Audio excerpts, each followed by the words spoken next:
Hey YouTube, it's Marida from the Nurse Lounge, and today we are headed to the hospital to work today. I was supposed to be there at 6:45. It is now 7:36 in the morning. I was on call today, or I'm on call today, and anyway, I didn't get up. I had set my alarm for 4:30 just because I wanted to be somewhat alert, but they didn't call me by 4:45, which is when they're supposed to call me.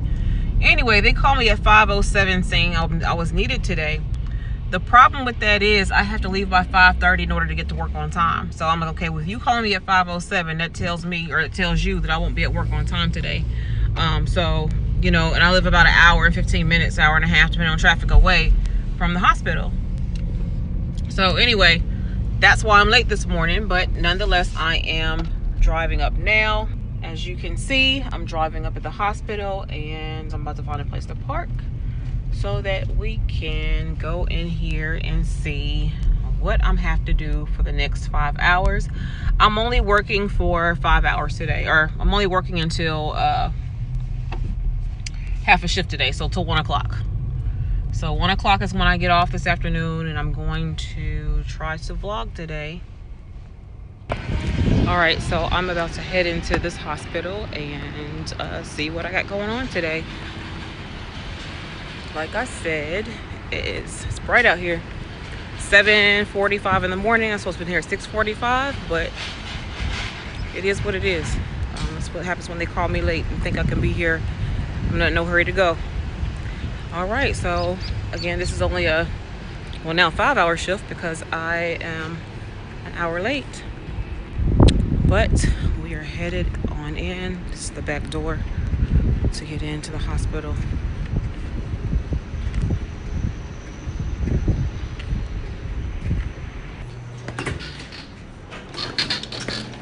All right, there's the morgue.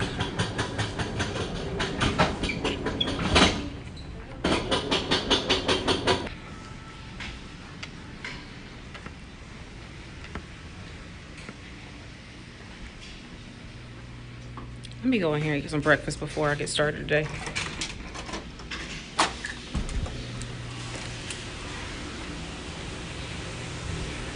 Nope, changed my mind. I'll come back. Guess I need to go relieve whoever stayed over for me.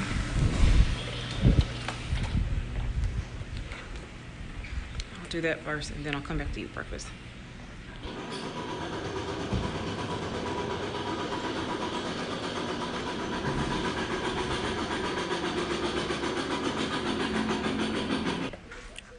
All right, I'm here. Let's clock in.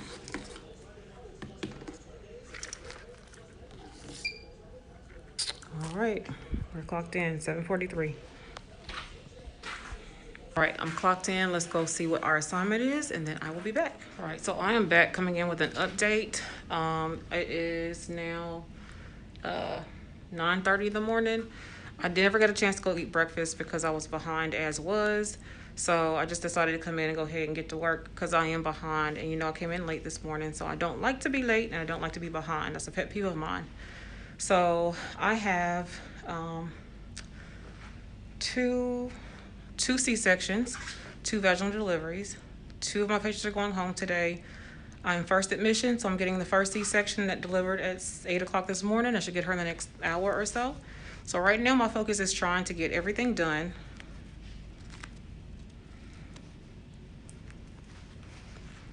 My focus is trying to get everything done so that I can be ready to get my C-section.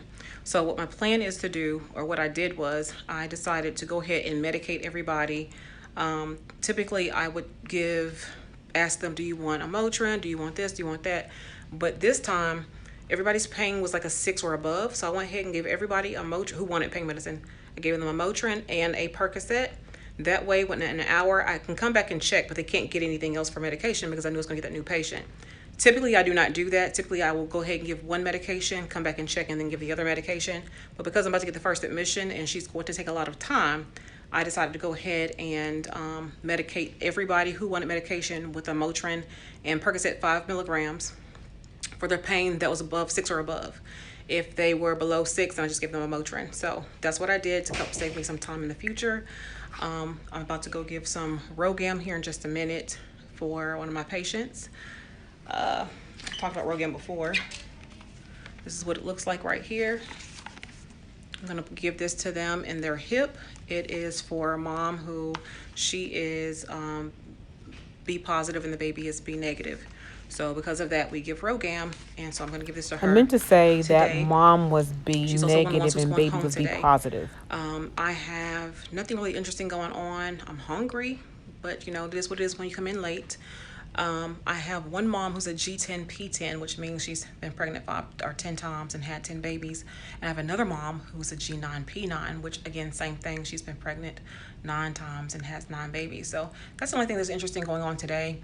I got patients with IVs, and my patients are voiding. They're fine. I just medicated everybody. Everybody's happy for the moment. Besides this one patient, I got to go medicate here soon. So anyway, I just want to check in with you all and let you all know what's going on. It's been a productive day. I'm only here till 1 o'clock today, so it's going to be a short video. However, I just wanted to come in and, you know, show you I'm still, even though I have my DMP, I'm still at the bedside working as a registered nurse. So nothing has changed with that. I will check in with you later.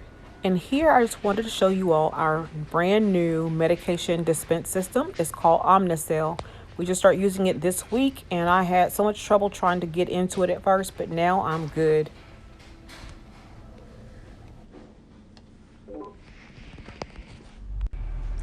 All right, I am back. It is the end of my shift. I'm sorry I could not, this mask is hung on my ear, and it's makeup in my mask, by the way. But I am back. I just got off. I'm so sorry that I could not come back any sooner to do an update with you all. But shortly after that last time that I talked to you all, I had a admission, and it was a fresh C-section. And based on the report that I got, that she was, sorry about this haze that's here. I think that's just due to the sun. Let's see if I can get it. I think that's just what it's going to be. All right, so basically it is now 1:36 in the afternoon, and I have now finished my half a shift of being on call. And I had a patient who I got at, I want to say 10 something this morning, and she 10:30 or so, and she was a fresh C-section from this morning. But her only issue, OB wise, she was fine for the most part. Her only issue was that she had anxiety. And, you know, anxiety is pretty typical for a lot of people when you don't know what to expect. But this kind of anxiety was like, she's diagnosed with anxiety and she needs medication for it. So, and you could tell that she was really anxious. You could tell by the pulse ox that when she started talking about things or asking questions, her heart rate would just jump up to the upper 90s. She never went above 95 or so, but it would jump up. And there were a few periods of time where her heart rate dropped to the 40s. And I sat there and heard the pulse ox go off, and I looked at her, and she had this look on her. I'm like, are you okay? And she's like, yeah, I am. So like, I don't know with her anxiety what her issues are in terms of her heart rate, but it definitely fluctuates. And I've seen a couple of times where her heart rate's kind of dropped to the 40s, and I don't know why. So that's something I reported to the next nurse for her to watch and follow up as to why her heart rate just dropped to the 40s and then immediately come back up. But that is kind of what happened with her. And so when you're dealing with a patient with anxiety, with a lot of anxiety, and I mean like diagnosed or not, but just high anxiety, the best thing you can do for your patient is to remain calm. And so I kind of let her, when it comes to anxiety, you have fear and you have lack of control typically. And so if they can have, the more control they can have, the better off they are with their anxiety, and it calms them down. So I would ask her, do you want me to do your assessment first, or you want me to ask you your screening questions first? And she said, well, I really don't care, which one you want to do. So I said, okay. People will feed off of your anxiety. So if you are anxious, then they are going to be anxious. So you want to try to make sure you remain calm, which is what I did with her. I talked to her very slowly. I was calm. I had a posture of even that didn't suggest that I was in a hurry or in a rush, because if so, she could perceive that and it can increase her anxiety. I saw certain moments in time where her anxiety increased, and I would try to do all I can to kind of relieve that for her. And that seemed to work. So her having some kind of control seemed to help her relieve her anxiety. So I think that's very important for you to do when it comes to having a patient who is either diagnosed clinically or just apparently very, very anxious. You have to remain calm and try to keep them calm. Try to give them things that they can control. And then try to be thorough when you explain things to them about what's going to happen in the future. I was very mindful, which I do anyway, but I was very mindful of, saying around this time you're going to get up, around this time your catheter is going to come off, around this time your IV is going to come out, so she can kind of future plan and be able to kind of calm herself and think about that. In addition to that, because I had to do the depression screening on her, she actually scored an 11 on her depression screening, and at a 10 or above, we have to notify the physician. So I called the physician at 11:15. I actually had him paged. He did not respond to my call, so I called the operator again and had him paged again at 11:40. And in between time, I was just doing some charting and things like that. I was calling him because we have to report those scores of 10 and above. So he already knew she had anxiety and all that, but I just have to do what I have to do. So there's some doctors like, why are you calling me? Well, he wasn't like that. He was just like, oh, okay, that's fine. He said, I forgot to order her Celexa. So because I forgot to order it because you ordered it for me. So I said, okay, what's the dose that you want me to order for her? And so he told me the dose, which was 20 milligrams. And so he said, start it tomorrow. So he said, thank you for calling me, because again, that triggered him to remind him that he didn't start her medication like he had promised he would. So I go to the patient's room and I say, okay, when do you usually take your Celexa? Do you take it in the morning or take it at night? And she says she takes it in the morning. So I told her that I went ahead and got her medication ordered for her, and she was relieved. So that really helped her a lot, calmed her down, because of the fact that her medication was ordered and she knew she would be able to take her medication and be okay. So that calmed her down, and she thanked me. Later on, though, she ended up getting nauseous and threw up, and I gave her medication and things like that. One thing I want to say about this, so for some people in the hospital setting, at least the way I look at it is, if they are nauseous, they are NPO. You cannot give them anything. Now, when we're at home and we're nauseous, sometimes we take ginger ale, sometimes we have saltine crackers, things like that. But when you're in a hospital setting, you cannot technically do things like that, because if you're nauseous, then you should be NPO. So I explained that to her, and so she was not really happy about that, but I had to tell her, I'm sorry, you can't have anything because you're nauseous. The only thing I can give you is some medication for your nausea. And so I gave her Zofran 4 milligrams via IV today, and so it really didn't help her at all. Probably about 12:52, so right before I got off, she threw up finally. And she threw up, and that made her feel better. For some people, just getting it out makes them feel better. Throwing up makes them feel better. So for her, that's what worked for her. I had another patient who, she was a C-section, an older one, who she had been wanting me to take her to the NICU to see her baby, to wheel her there. And apparently the nurses had been doing that the day before or whatever, but once you get to a certain point of walking, we expect you to walk to the NICU. So I told her, she said, well, I haven't been walking, and she said, I don't want to get dizzy. I said, we're gonna walk today. We walking today, because I said, you have to get ready to go home. You cannot just, not walk.